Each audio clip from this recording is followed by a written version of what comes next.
do de ɲininkali kɛ ko i b'a sɔrɔ alimami falako minnu bɛ kabaru mina alimami la ni e tilo tɛ alimami kan na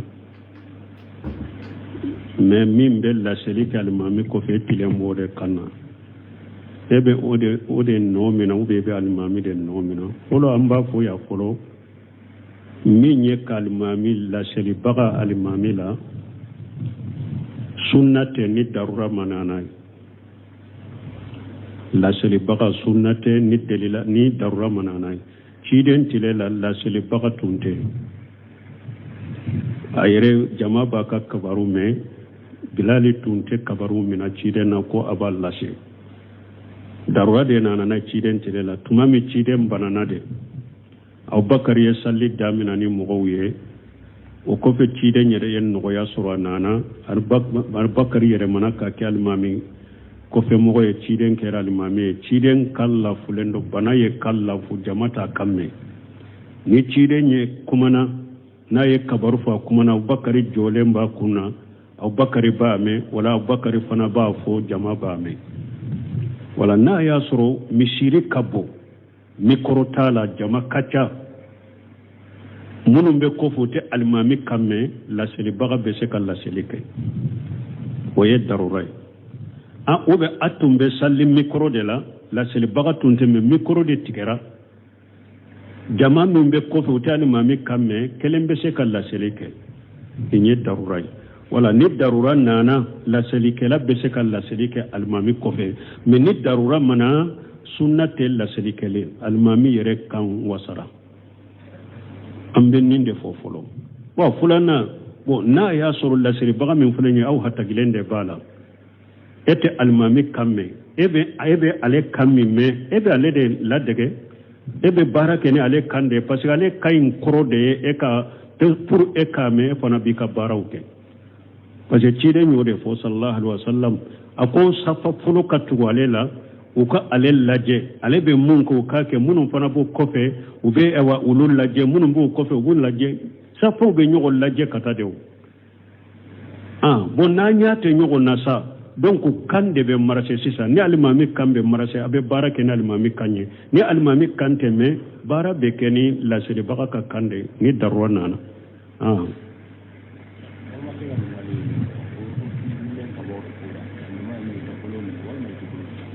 bon ko balimakɛ dɔ ko i wololen ka bɔ wuruko la ɲuman y'i ka bolo minɛ ou bien ka bolo jigin bon an ye ninnu bange ka tɛmɛ an y'u pɛrɛpɛrɛ latigɛ k'u bange ka tɛmɛ donc an kɔni bɛ min fɔ dɔɔnikɛbaw ka ɲɔgɔn sɔsɔ b'a la mais kuma sahalen ye min ye sunna ye min ye n'i wulila kunbɛlɛminɛ la sagi k'i bolo fila minɛ sunna ye o de lajnatu daima li muslimina u ka jaabu kɛra o de ka bumbaji ninnu ka jaabu bɔ de ka bunusemi ninnu ka jaabu bɔ de ka Sheikh Salih Fawzani Abadi olu bɛɛ ka fatawa bɔ de ka kuma sahalen ye min ye bada uruku yi bolo fila minɛ u ko minnu ko n'i bɔra kunbɛlɛminɛ la i bolo fila jigi faragu min na hadisa min b'u bolo ka joli fila in bɔ ɲɔgɔn na u ko u kana n'o hadisa ye lesiri la hadisa sahalenw de nana ni ciden ko i jɔlen salli la i k'i bolo fila minɛ bon u ko ewa i sani ka taa kunbɛlɛminɛ la i jɔlen de don kunbɛlɛ bilalen kɔfɛ i jɔlen de don salli la donc hadisa min nana ka différence dɔ jɔlen fila ni ɲɔgɔn cɛ k'a fɔ sani ka taa kunbɛlɛminɛ de bolo bɛ minɛ mais n'i bɔra kunbɛlɛminɛ la u jigi dɔɔnikɛbaw ko n'o hadisa sahalen bɛ min bolo i bɛ na n'o faranfasiya ko n'o faranfasiya tɛ a bɛ to lesiri de kan o la an kɔni bɛ min fɔ sunna min sahalen don i bɔlen kunbɛlɛminɛ la i bolo fila minɛ o de ye sunna ye mais an b'a fɔ ka fara a kan nin tɛ kɛlɛko ye nin tɛ ka ɲɔgɔn kɛ bidamɔgɔ ye nin ma se ka ɲɔgɔn kɛ filibanti ye donc ni mɔgɔ min y'a faamu a wililen kunbɛlɛminɛ la k'a bolo fila minɛ alhamdulilayi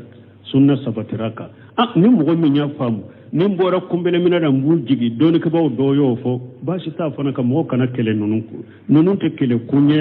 ninnu tɛ ka ɲɔgɔn kɛ filibanti ye ninnu tɛ ka ɲɔgɔn kɛ bidamɔgɔ ye hari an ka wakati karmo nyuma min ya fo ko ni wulilen ko fe kumbele mina la ko ni bolo fula mina bidia do anyogona doni ke bawo ko ni yoro la ko dante mena ko doni ke bawo ko ni nyogon soso yala kanune ube kanune do me ka fo ni mo min ya ke ye bidia mo ko adante mena ni yoro la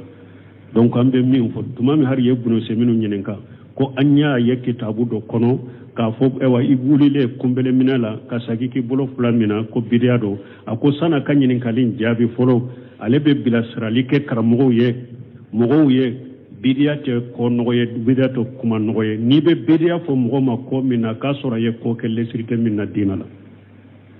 ako me ka fo masaila istihadiya dro mogo me ka hakilina ta dro ina fo o ma bidia mogo ako ye kuma girima ye mogo ku yere korosoma o ko fa ko alebe min fo munun bu bolo mina wulilen ko fe kumbele mina la nu bu bolo fula mina u desila ku be sunna de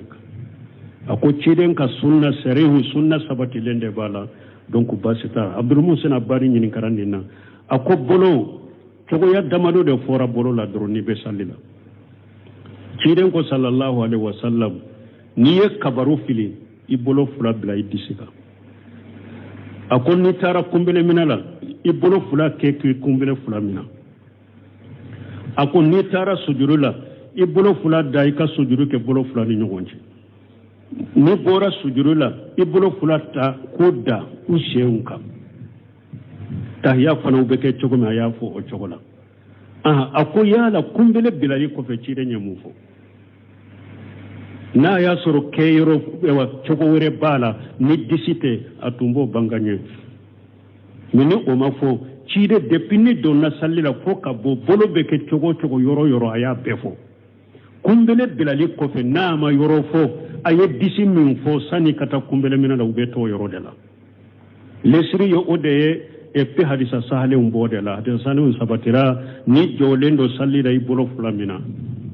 donc wala kumbele bilali minali ɲɛ o kumbele bilali kɔfɛ o hadamaden jɔlen bɛ salli de la an bɛ min fɔ sunna sabatilen ye kuma sabatinen kuma sahalen ye dɛ kumbele bilali kɔfɛ i bolo fila min na mais ni mɔgɔ min y'u jigi kumbele fila ewa bilali a y'a bolo jigi an t'a fɔ i ma bidiya mɔgɔ an t'i kɛlɛ an t'i kɔniya an balima de ye donc i ye baara kɛ n'i ka faamu de an fana ye baara kɛ n'an ka faamu ni hadisa sahalenw de donc ninnu tɛ kɛlɛ kɔɲɛ mɔgɔ kana ɲɔgɔn kɛ bidiya mɔgɔ ye ninnu kama ka ɲɔgɔn kɛ filibante ninnu kama u b'a fɔ ninnu de ma masaila istihadiya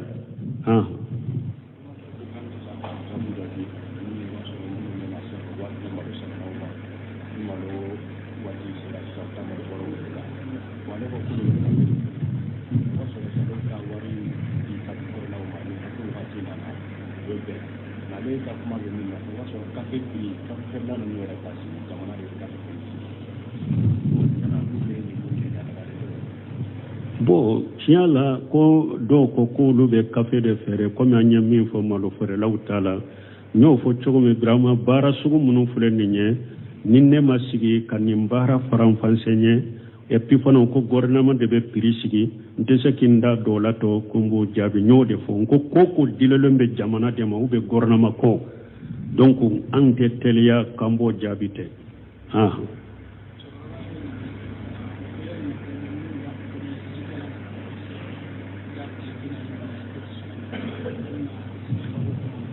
bon ko dɔw ka ɲininkali ko ni minnu nana ka bɔ hiji yɔrɔ la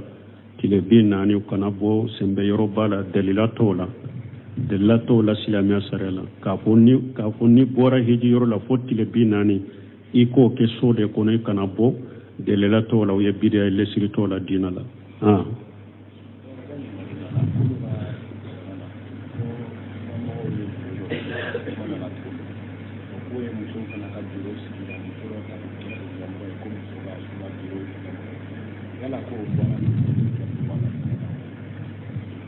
bon ko olu ka dɔ ko olu ka jamana la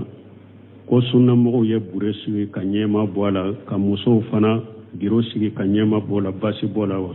bon tiɲɛ la n y'a fɔ cogo min olu y'u ka birow sigi ka min kama an'u ka akida ni cogoya lahala min b'u bolo n t'o dɔn an tɛ se ka jaabi k'o kan ne kɔni bɛ jaabi gorobali min kɛ dɔɔnikɛbaaw ko silamɛya ye jama kelen de jama caman tɛ silamɛya la الإسلام جماعة لا جماعات silamiya jama kelen da ahli sunna wal jamaa ala fahmu salafu salih silamiya ninde mais aka biro sigi ka parti sigi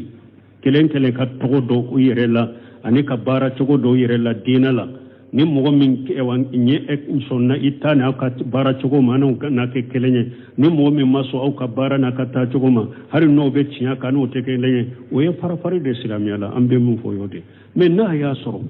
sunna mogo damadero ahli sunna le jamala fahmu salaf sali aw yere de ko anka fara nyogon ka pour anka nyogon deme anka dawala ambe hadafu kede ambe la nyini kele anka fara nyogon kambe se ka nyogon la sisin chogomi ka nyogon sembenta chogomi ka nyogon giriya chogomi ka nyogon deme chogomi ulu na nyogona bashi tola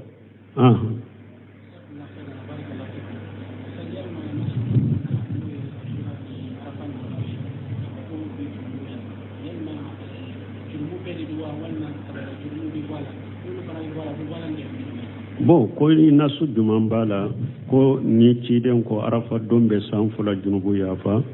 asura be san kele junubu yafa junubu misedo ube junubu bawde junubu misede do junubu batte yafa bara fo mo ka tubi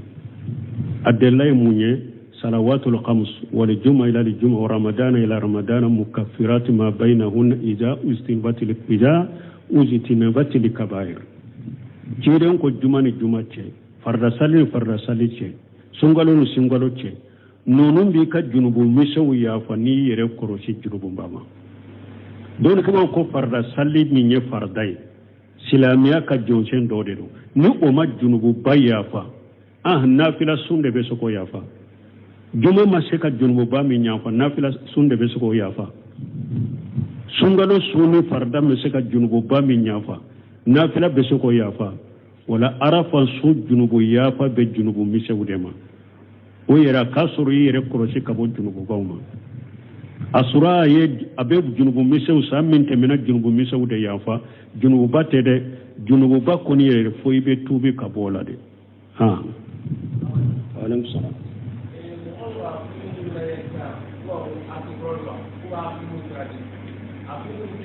firimu juma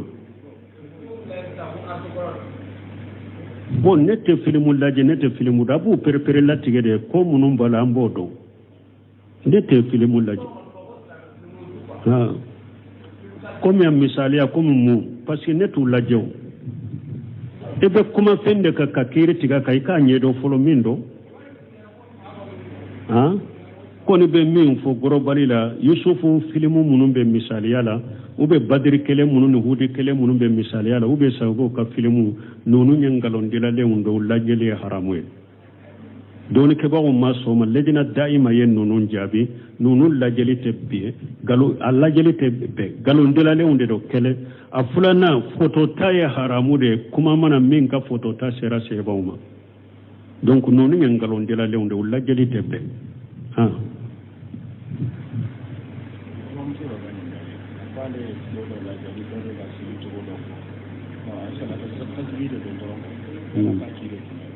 bon kwambalma do ko alaye lajeli jido do lajeli ko be salli cogodo fo mana salasu tasbih ko abake ko fo be cogodi salasu tasbih ahmad ibn hanbal yan nan kariya maswama shaykhul islam ibn taymiya ko salatu tasbih ka hadisa ma se maliki ma yere few shaykhul islam ibn taymiya ko majmu fatawa kono ko salatu tasbih ngalonde akwa hadisa ngalonde asahalente donc mogo kanake allazanatu daima li muslim wal ifta salatu tasbih kanyin kali sheruma uka ka hadisa munkarude salatu tasbih te sariya mogo kanake no semino ko shaykhul islam ibn taymiya min fa ko de chinyai hadisa ngalonde mogo kana barake nayi ka barake ni salatu tasbih sariyate sunnate bidia do mogo kanake shaykh albani ba kenya ewa sunna kitabu kono ibnu jawje ole ba bila mawduwati de kono hadisan galawun de kono me doni kaba ko li kulli jawadi har nyo me Sheikh Albani yerema akol li kulli jawadi kabwa ako au kabwati ako e wa boli baga be ko ale ba ko ibe kirinto ban ibe kirinto udeke kirinto kelentere akirinto chama Sheikh Albani yere nyen ni meada li kulli jawadi kabwatu illa ma aqulu kabwati ako bal aqulu kabwat likulli jawali kabwat bal kabwat doni kaba bebe ibe kirinto chama nyere deke wala salasu tasbih aka hadisa salente doni kaba ko kelente sariyai e pipendom bali aba jafar nya ko jugudema ka fonni ewa iye junubu minke ibe junubu mindo ite mindo junubu ba afitini iyere tugu kaminke mi yere tugu kaminke ko ewa junubu bonyana chogo ni tara warakan fula salli chogo ke dro ko ka junube yafa mogo teta ata dabo kama kata do kan na fulo sunya kana salli do be se kata dabo kama kata do faga kana ni salli donc nimbe fendom bali abu jafar nya ko jugu yere dema donc ni hadisa sahalente bara teke doni ke ba ko mo kana bara ke ni salatu tasbih sariyate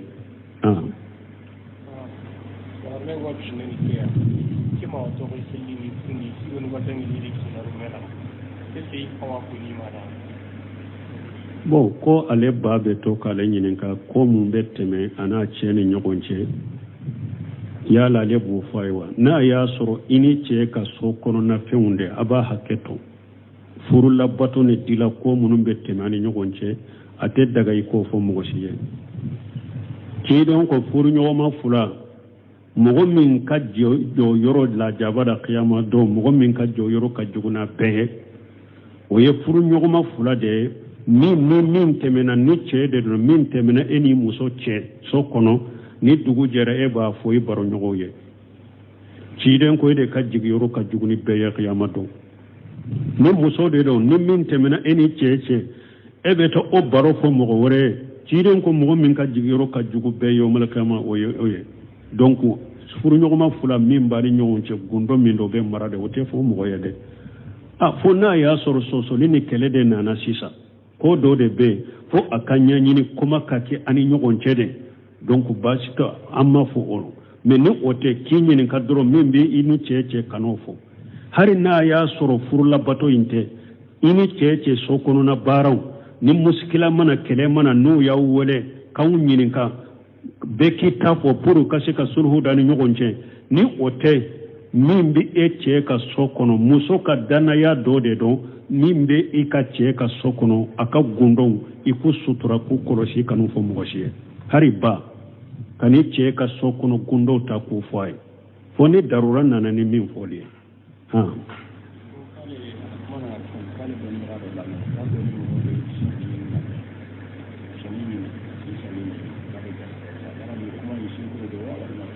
bon ko do ko e wale ya me dola ko mo min bi soni nyima bi garjage foni ngalonde do de latola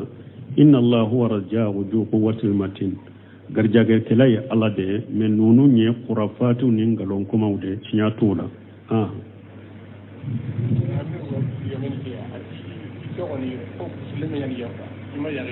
donc ida hijabu to vraiment il faut on warni misiri ndi warni sal ko ko tay ci ya kana kasanya ida ci ga masaw challinga saw ngana saw wala ya ko ko to di ko est-ce que ditalle bon ko e wa bogo tigene do ko ale ye hijabu ta ko abena salli misiri kono ko muso koroba ko ale ka muso koroba ko amanna ma safo salli bila aka furube geleya nunu mogote tilo do nunu koro yere ko ibe kumani nunu nya kulu sade ni ala bato ma ko min noya ala soso de bo noya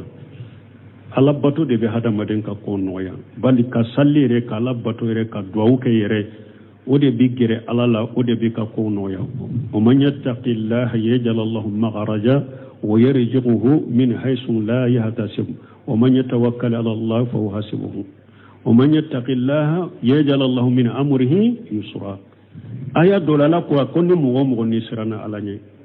degu bika koro bika ala be boda kiye abi garjage yorola e yereta miri ika garjage be bo yoromi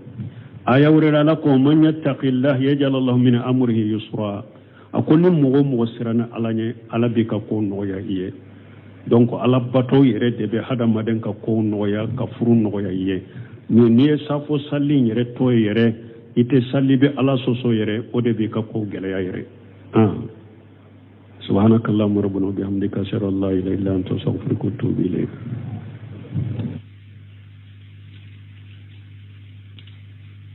do de ɲininkali kɛ ko i b'a sɔrɔ alimami falako minnu bɛ kabaru mina alimami la ni e tilo tɛ alimami kan na mais min bɛ laseli kɛ alimami kɔfɛ e tilen b'o de kan na e bɛ o de nɔ mina ou bien e bɛ alimami de nɔ mina fɔlɔ an b'a fɔ yan fɔlɔ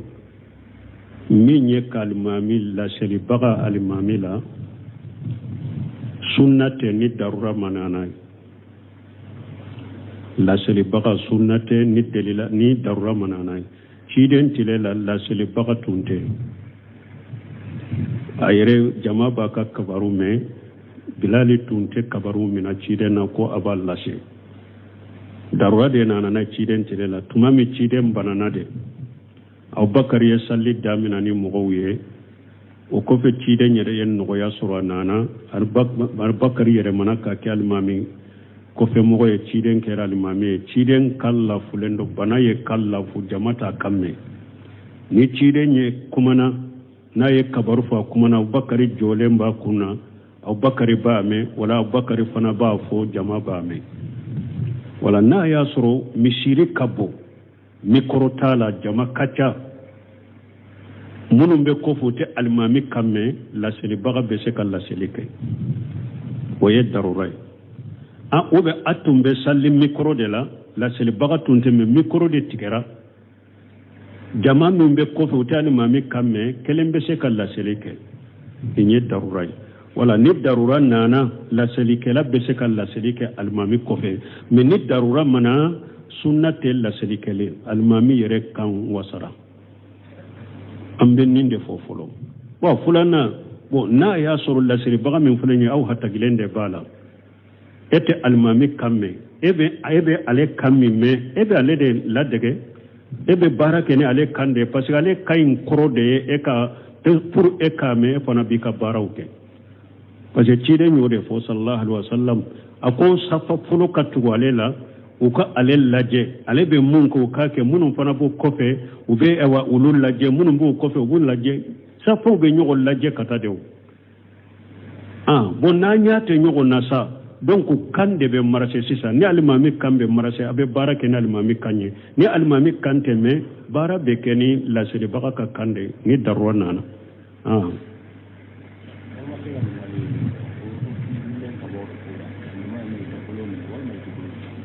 bon ko balimakɛ dɔ ko i wololen ka bɔ wuruko la ɲuman y'i ka bolo minɛ ou bien ka bolo jigin bon an ye ninnu bange ka tɛmɛ an y'u pɛrɛpɛrɛ latigɛ k'u bange ka tɛmɛ donc an kɔni bɛ min fɔ dɔɔnikɛbaw ka ɲɔgɔn sɔsɔ b'a la mais kuma sahalen ye min ye sunna ye min ye n'i wulila kunbɛlɛminɛ la sagi k'i bolo fila minɛ sunna ye o de lajnatu daima li muslimina u ka jaabu kɛra o de ka Bumbaji ninnu ka jaabu bɔ de ka Bunusemi ninnu ka jaabu bɔ de ka Sheikh Salihu Fawzani Abadi olu bɛɛ ka fatawa bɔ de ka kuma sahalen ye min ye bada uruku yi bolo fila mina u ko minnu ko n'i bɔra kunbɛlɛminɛ la i bolo fila jigi faragu min na hadisa min b'u bolo ka jɔli fila in bɔ ɲɔgɔn na u ko u kana n'o hadisa ye lesiri la hadisa sahalenw de nana ni ciden ko i jɔlen salli la i k'i bolo fila mina bon u ko ewa i sani ka taa kunbɛlɛminɛ la o i jɔlen de don kunbɛlɛ bilalen kɔfɛ o i jɔlen de don salli la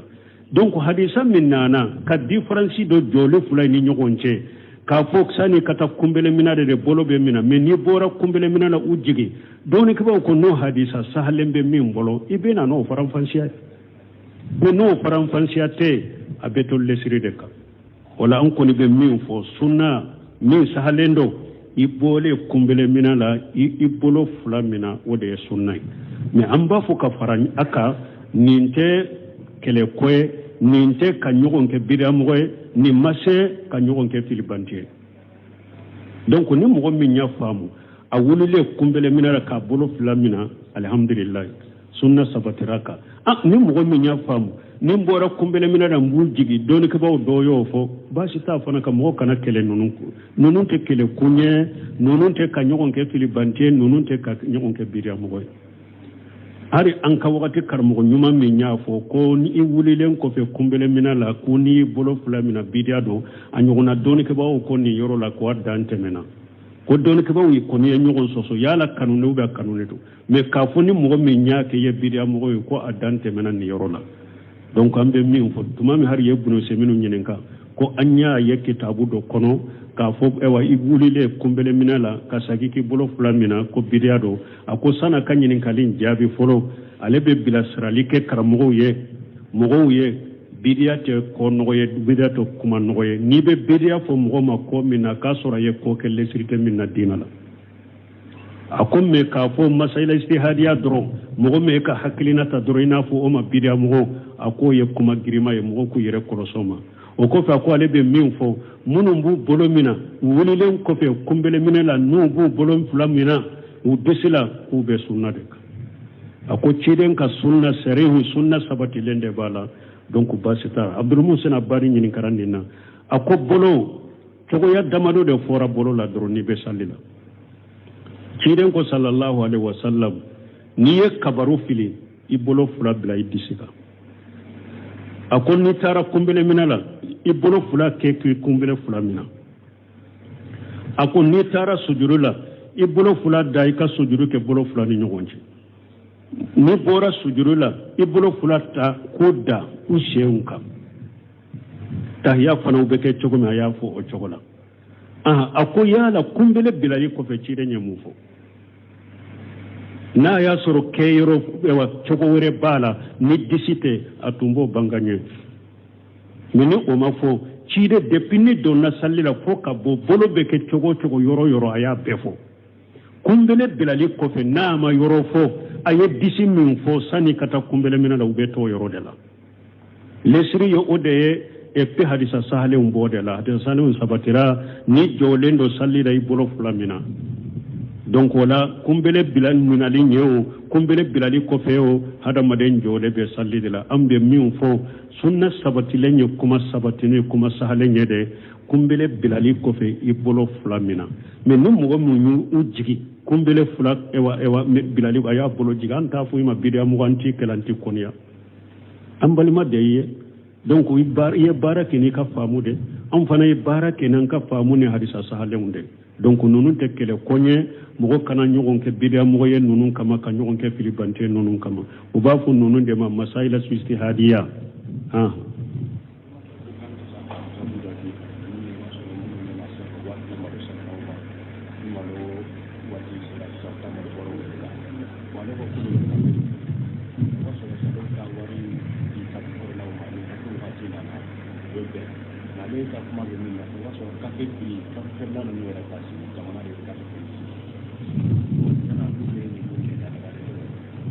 bo tiala ko do ko kulu be café de fere comme anya min fo malo fere lawtala ñoo fo chogomi brama bara sugu munu fule ninye ninne masigi kanimbara faram fansenye et puis fana ko gouvernement de be prisigi ndese kinda dolato kumbu jabi ñoo de fo ko dilelembe jamana de ma ube gouvernement ko donc ante telia kambo jabite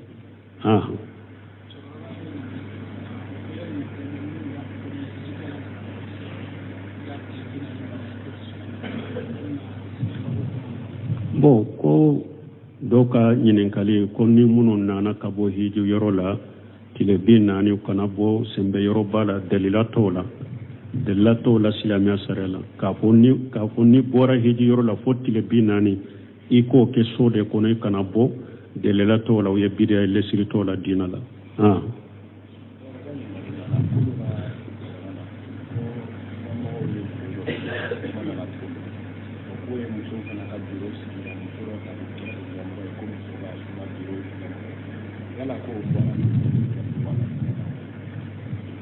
bo ko uluka doko uluka jamana la ko sunna mo ye buresi ka nyema bola ka muso fana biro sigi ka nyema bola basi bola wa bo tiela nyafo chogo mi ulu ka biro sigi kam min kama anu ka khidani chogo ya la halamu bu bolo ntodo ante se ka jabu ko ka ne ko be jabi gorobali minke doni ke ba ko silamiya e jama kelende jama chamante silamiya la al-islamu jama'atu la jama'at silamiya jama kelen da ahli sunna wal jamaa ala fahmu salafu salih silamiya ninde mais aka biro sigi ka parti sigi kelen ka togo do u yere la ani ka bara togo do yere la dina la ni mogo min ewan nye sonna itana aka bara togo ma na ke kelenye ni mogo min maso au ka bara na ka ta togo ma har no be tiya ka no te kelenye o ye farafari de silamiya la ambe mun fo yode mais na ya soro sunna mogo damadero ahli sunna le jamala fahmu salaf sali aw yere de ko an ka fara nyogon ka pour an ka nyogon deme an ka dawala an be hadafu kede an be lanyini kele an ka fara nyogon kan be se ka nyogon la sisin chogomi ka nyogon sembenta chogomi ka nyogon giriya chogomi ka nyogon deme chogomi ulu na nyogona bashi tola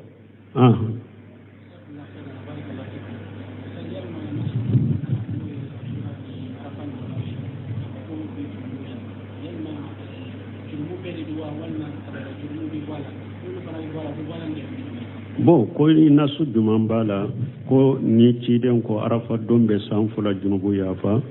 asura be san kele junubu yafa junubu misedo ube junubu bawde junubu misede do junubu batte yafa bara fo mo ka tubi adelay munye salawatul khams wal juma ila al juma wa ramadan ila ramadan mukaffirat ma bainahun ida ustinbatil ida uzitinabatil kabair ciden ko jumani jumace farda sali ce sungalo ce nonun bi ka junubu misawu ya fa ni yere koroshi junubu bama don kuma ko farda sali ni nye fardai silamiya ka jonsen dode do ni o ma junubu baya fa nafila sunde be soko ya fa juma ma se ka junubu ba mi nya fa nafila sunde be soko ya fa sungalo suni farda me se ka junubu ba mi nya fa nafila be soko ya fa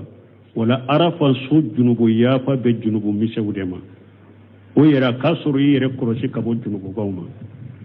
asura ye abe junubu misew samin temena junubu misewude yafa junubu batede junubu bakoni yere fo ibe tubi kabola de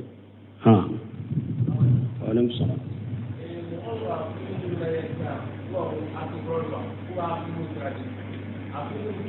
kirimu juma bon nete filimu laje nete filimu da bu perpere latige de ko munum bala ambodo nete filimu laje comme un misalia comme mu parce que netu laje ebe kuma fende ka kakiri tiga kai ka nyedo folo mindo ko ni be min fo globali la yusufu filimu munum be misalia la ube badri kele munu ni hudi kele munu be misali ala ube sago ka filimu nonu nyangalon dila le undo lajeli haramwe doni ke ba umma so ma ledina daima yen nonu jabi nonu lajeli tebbe galo alla jeli tebbe galo dila le unde do kele afulana foto taye haramu de kuma mana min ka foto ta sera se ba umma donc nonu nyangalon dila le undo lajeli tebbe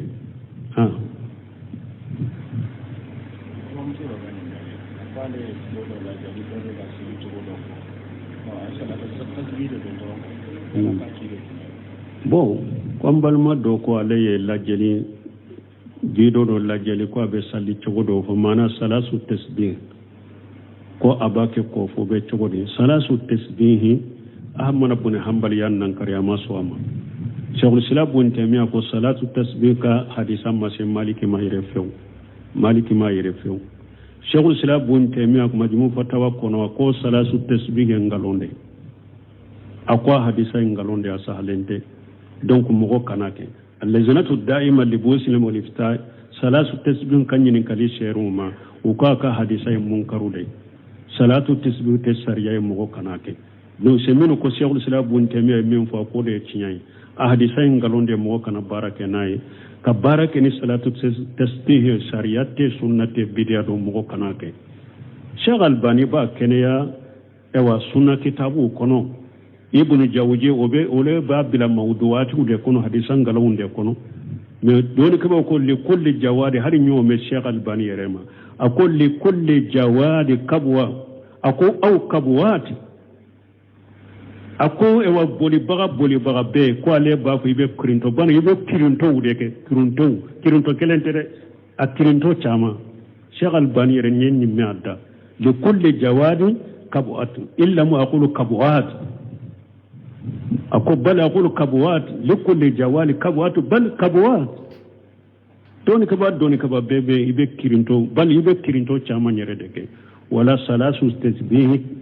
aka hadisa salente doni kaba ko kelente sariyai e pifendon bali aba jafarnya ko jugudema